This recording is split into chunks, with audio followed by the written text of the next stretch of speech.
All right, live from the offices of Great River Investments in the beautiful city of Burlington, Iowa, this is the Marvin Knows Finances Show.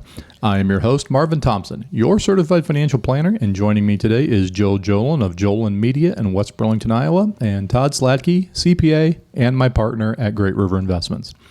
Thank you for taking a few minutes out of your day to listen in, and as always, for all you listeners on Google Podcast and Spotify, please don't forget to click the subscribe button. If you prefer to see how we make this show come together, please check out our YouTube channel, Marvin Knows Finances, and click subscribe there as well. Just like the last and every time, I have to take care of a little business before we get moving too far forward to please my compliance department. Marvin Thomson is an investment advisor representative and a registered investment advisor with Brokers Financial member SIPC. Opinions expressed in this program do not necessarily reflect those of Brokers Financial. The topics discussed and opinions given are not intended to address the specific needs of any listener. Great River Investments, LLC does not offer legal or tax advice. Listeners are encouraged to discuss their financial needs with the appropriate professional regarding your individual circumstances. So, gentlemen, welcome today. How y'all doing? Thank you. Good. Doing wonderful. Good. Hey, a quick shout out to our local football team, the Burlington Greyhounds, for having a great season and making the playoffs this year. They finished the season with 7-2 record. Quite an exciting way to finish the season, scoring a touchdown with, I believe, 20 seconds left in the game to go ahead of one of our sister towns here, Fort Madison.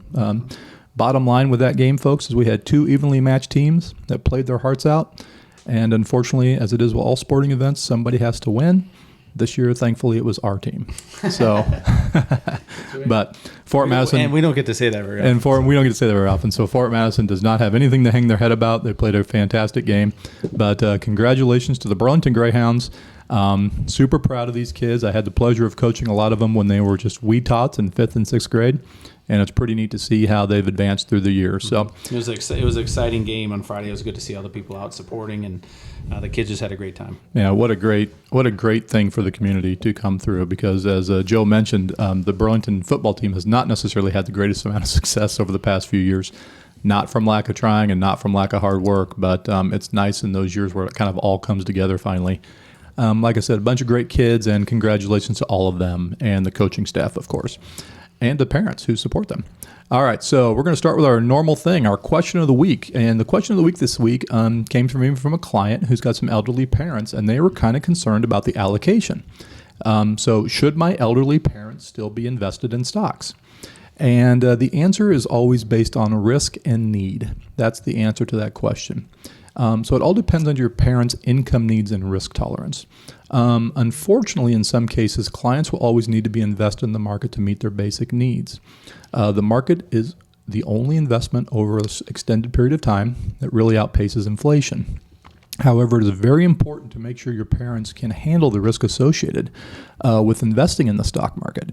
If they can't, other options such as lower income may need to be considered. I always like to tell a story. Way back in the day, I had an elderly client. She was probably in her 90s. And I talked to her one time about the possibility of moving some of the money out of the stock market, and she took some pretty big offense to that. She was like, I don't care how old I am. I will always be invested in the stock market. It's done great things for me through the years. But then, of course, you also have 50-year-old people, on the other hand, who are like, oh, I don't want to touch the stock market. It's too risky. So always base it on risk and need and what everybody can handle, of course. So great question. So thank you once again for those. Please keep those coming in. We love including them in the podcast. And this was a pretty good one this week. So our topic this week is a very specialized product called donor advised funds. So I want to say thanks to Todd. Todd brought me an article from the Nerd Wallet website, so I want to make sure proper credit's given to the authors of this. That's where I spend all my time. Nerd Wallet. Nerd Wallet. Anyway, this article is written by Tina Orem and Elizabeth Ayula. I hope I pronounced their names right. They did a very good job on this article and on the topic, and they just did a great job of explaining it. So we're going to start out by talking a little bit about what is a donor-advised fund, because it's a pretty specialized thing. A lot of people maybe even haven't heard of it before, but I'll kind of give you the concept of what a donor-advised fund does, okay? So you as a client deposit assets into an account for donations that you're going to make to charity over a period of time. The donor, which is you as a client, gets a tax deduction for making the contribution. A sponsoring organization, such as a Schwab, Vanguard, or Fidelity, manage the account for you, but the donor has input as to how to invest them and where to donate the funds to. Technically, the sponsor has control over the funds, but as long as you choose IRS-recognized charities, the sponsoring organization will usually use your charities of choice, okay? So I'm going to back up for a second here and specifically ask Todd a couple of questions here, okay? Okay. So a couple years ago, tax rules changed, and it kind of put a limit in terms of how much money people could itemize off their taxes. That's right. And I think it's commonly referred to as a SALT deduction, state and local tax deduction. And there was a cap put on there of about $10,000. Right. And what that ended up doing was, in certain parts of the country, and ours included, it really stopped allowing people to itemize on their taxes. Right. Or they pulled back on their charitable deductions and so forth. Right. So the benefit of charitable deductions just got less in that a lot of people were no longer able to itemize. So it came out in a Tax Cut and Job Act of 2017. I think 2018 might have been the first year that the standard deduction amount was raised at that time to 25,000 something, 25,100 or something currently. But there was a limiter put in there of $10,000 maximum state and local tax deduction. So if your real estate taxes are $5,000 and your state income tax is $10,000, you have $15,000 in taxes that you used to be able to itemize, and then you would add that with your interest, your medical expenses, and your charitable donations to get to a number which may have then been over the zero bracket amount, which allowed you to itemize deductions. So it was a tax advantage in those itemized deductions. By putting that $10,000 limit on state and local tax, and raising the threshold of what you need to get over to itemize, the combination of those things, basically if you are limited to $10,000 of state and local tax and $25,000 is the threshold, you have $15,000 in there where you can either be spending that on interest expense or charitable donations, but if they don't total up to more than $15,000, you're not going to itemize. You're going to just take the standard deduction. Not that that is a bad thing. I mean, having a standard deduction of $25,000 is really probably a pretty good thing, actually. $25,000 for married filers. It's smaller for single filers. But it really did kind of upset how people think about what they do. There's a lot in the press. You would see now, it's even talked about bunching your deductions. So what's that mean? Bunching your charitable deductions. So okay. Let's say in 2021 here, I decide this is the year I'm going to kind of bunch my deductions, my charitable deductions, such that I take advantage of being able to itemize and getting over that $25,000 threshold.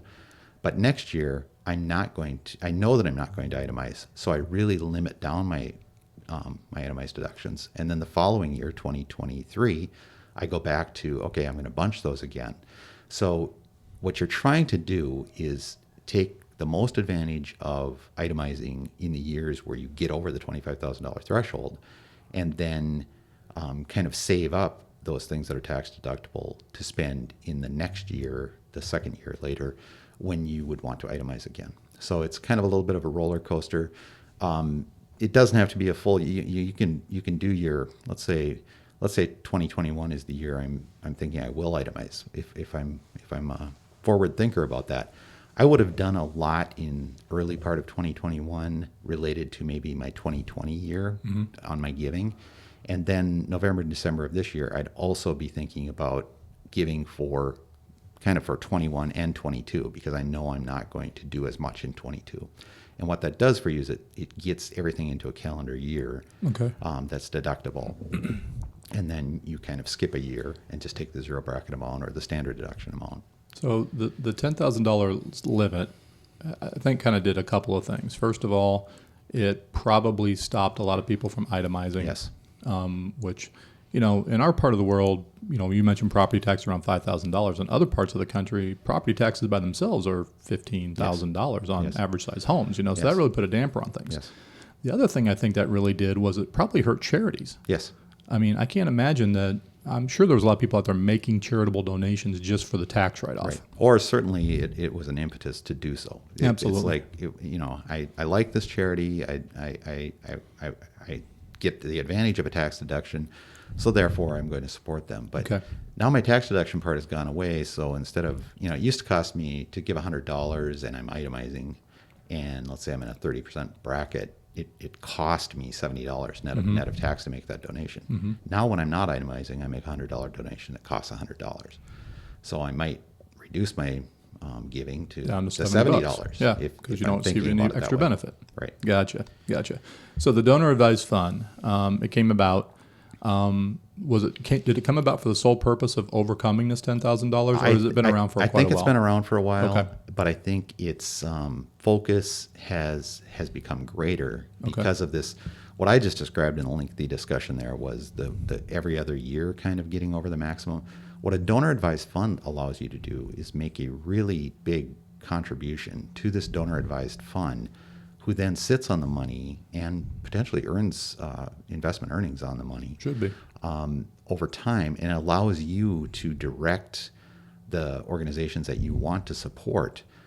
It's like pre-funding your charitable donations, basically. So you might want to look out 5 years ahead and say, if I would normally give $20,000 a year to charity, let's say, that's $100,000 over a 5-year period. 5 years is not magic. This can extend for a long, long time. But let's say I want to maximize my tax deductions, and I'd like to pre-fund 5 years of my donations ahead. If I use a donor advised fund, I take 5 years times $20,000 a year. I take a $100,000 chunk today, and I put it in this donor advised fund. I get the charitable deduction of $100,000 today, this year. Even though the monies won't be dispersed. Even though the money over won't be 5-year dispersed. Right. So it's helpful in that you really are bunching your deductions for 5 years, not just this every other year thing that I first described, but you're bunching your deductions for, it can be 10 years, it can be 20 years, it can be a long period, but the kicker is you need to have the cash to pre-fund it, basically. Exactly. And because you can't open up a donor advised fund and say, I'm just going to put $20,000 a year, but take the $100,000 now. You can't make that pledge. It has to all go in. It has to all go in cash. Okay. Or securities. One of the other angles is people donate appreciated securities. Oh, there you go. And that saves them having to pay the tax on the gain that's in that appreciated security, and still gets them the deduction for the value of the donation to the donor advised fund. So a couple things we're taking away from this. People looking at donor advised funds are probably going to be charitable minded people. Yes. They're definitely going to want to be giving monies to it. Are there any restrictions on the type of charities that they can give to? I mean, I'm assuming they all have to be recognized as charities, right? They need to be IRS 501c3 501c3 companies. Yes. Okay. And the donor advised fund, the oversight entity that is sitting and holding and investing this money until it is distributed at your request, they will do a check every time on that. It would include churches. I mean, churches don't necessarily. Actually, there's a list. It's IRS qualified public charities, some private foundations, churches, schools, and municipal governments in the United States. Okay.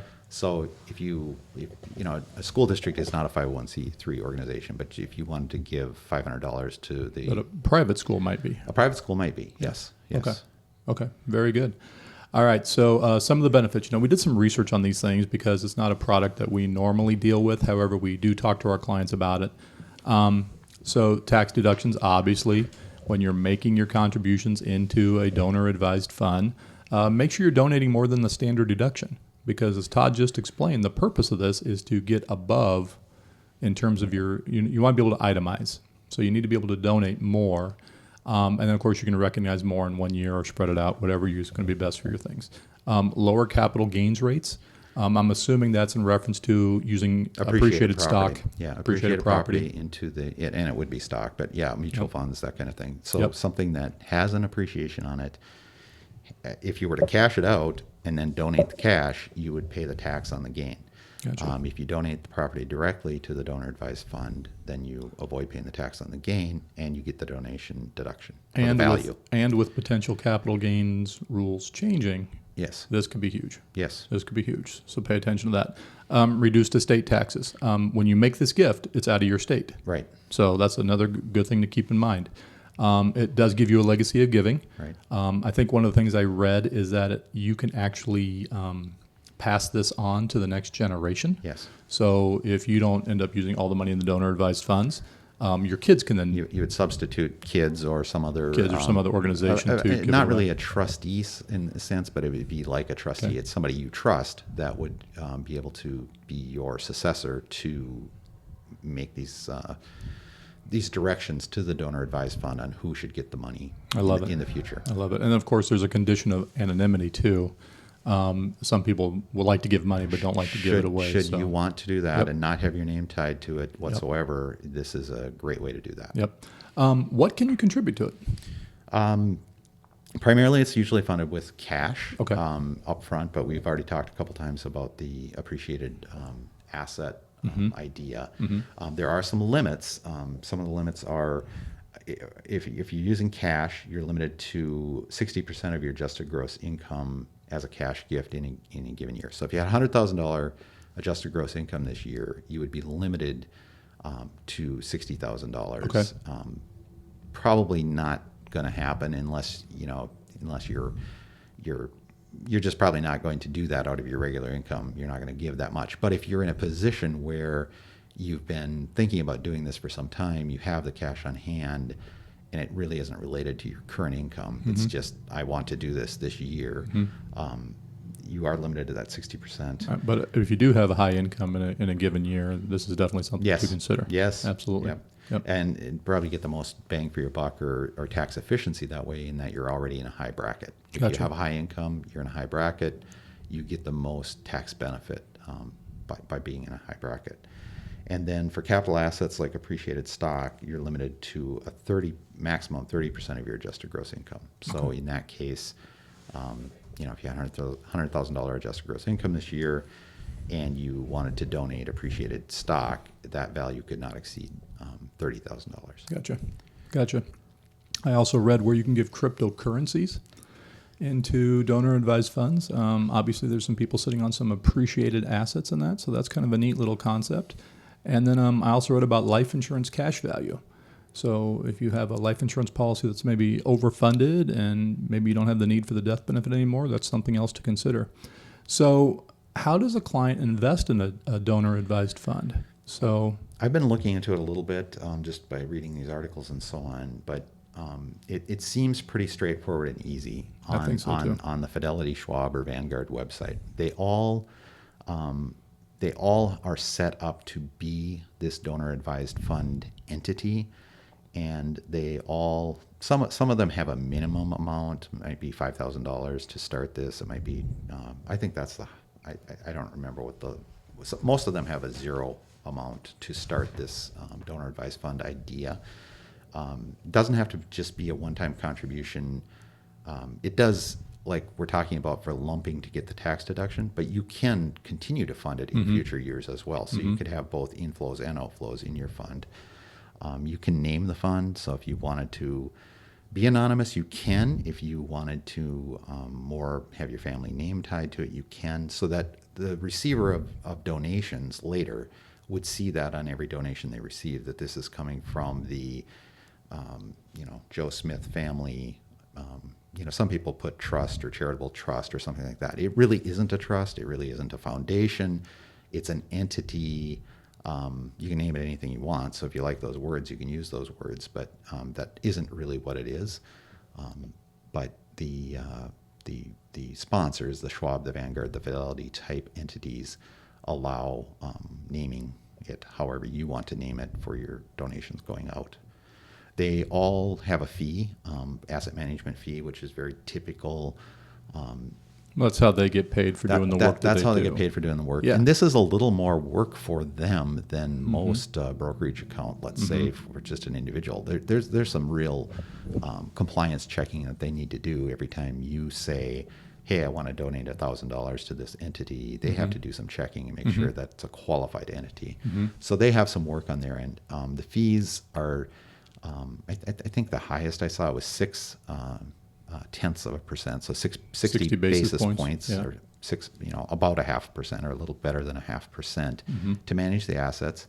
The assets themselves can be in mutual fund earning type assets within their family of funds. I would pretty much assume their family of funds. Probably doesn't have to be that, but if you're with Vanguard, you're probably going to use Vanguard funds. And so there would be fees within those funds as well. But there is also the chance then for upside growth. And so, you may put $50,000 into your donor advised fund, and over the next 5 years, you may be able to give away $75,000 if you had great growth. Yeah. Well, that's nice. Yeah. Yeah. So, in order to invest in it, we're going to compare the companies that do it. And we're talking about Fidelity, Schwab, and Vanguard. There may be more of these folks out there, but obviously those are three of the biggest players in the industry. And then you're going to make your contribution. And then when it comes to tax time, this is when you're going to itemize on a Schedule A form. Right. And that's when you're going to get your full tax break in the year you make your contribution. And you're going to want to leave yourself enough time. If you're thinking about this for this year at all, we're almost to November 1st here, and I'm not sure when this will go out, but we're at the end of 2021. And if you want to take advantage of this for 2021, you need to get it set up and funded by December 31st of 2021. Perfect.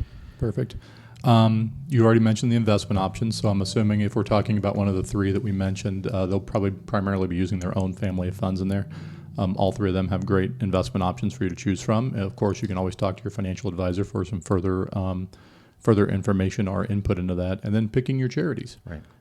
Picking a charity is really about the heart. Yeah, it's what do you like it's to actually support? the fun part of the whole equation. The other advantage to using a fund like this, a donor advised fund, let's say we are at the end of the year and a client may have a really high taxable income year. This comes across as a planning potential for them. They could let's say they decide that, wow, I'm really in a high income year and I'd like to put $100,000 into this donor advised fund. This sounds like a really good planning point, but I don't really know who I want that money to go to yet. That's fine. You don't make that decision when you put the money in. You're really just saying, I'm generically pre-funding my charitable contributions, and I will decide who I will take the generic off later, and I'll decide it's XYZ church or it's ABC school or it's 1, 2, 3 great cause thing. Yep. So that's all decided later, and the other thing is by not requiring you to make that decision today, you have the chance to change your mind as well. Yeah. So you may have in mind, I'm really going to do a lot of this to my church, or I'm going to do a lot of it to my former school or whatever.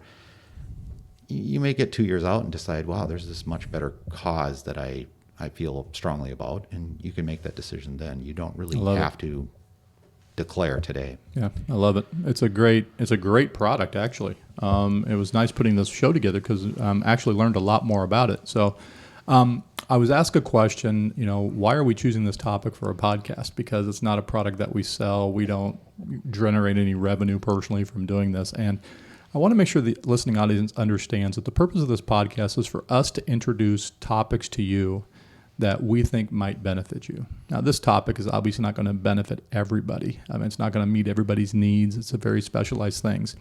But if you're a charitable person, and if you have a desire and a need to give money away, and you might be in a high income tax bracket looking for some tax breaks, then this may be an option for you. And, as with all investments, make sure you do your research to see how this product fits into your plan. And as usual, if you have any questions, you can feel free to reach out to our office. We're here to help as much as we can. So yeah, it's an educational piece, both for both of us. It's pretty much a new learning for us as well as for the people that are listening. So it's the one bit of a caveat, I would guess, and I'm not doing this to say anything negative about it, but once you do fund this, it's not I can change my mind about that next year and get the money back. You've given it away. You're making a donation. You're taking the donation on your tax return, and from your estate plan, your asset plan, that asset is gone. You have some control over it yet in telling that money where to go, but you can't tell it to come back to you. Yeah, that's a very important point. So All right. So my heartfelt thanks goes out to all of you for listening today. And as usual, a special thanks to Joe Jolin and Todd Sladky for joining me today and providing all their input. As usual, we want to hear from you. Please reach out to me by either giving me a call at 319-576-2264 or visit the website at www.greatriverinvestments.com. Go to the contact section of us, go to the contact us section of the site, and I or a member of my team will be in touch with you shortly to discuss our next steps together. Thank you again for listening to the Marvin Knows Finances Show. This is Marvin Thomson, your certified financial planner. Have an amazing day.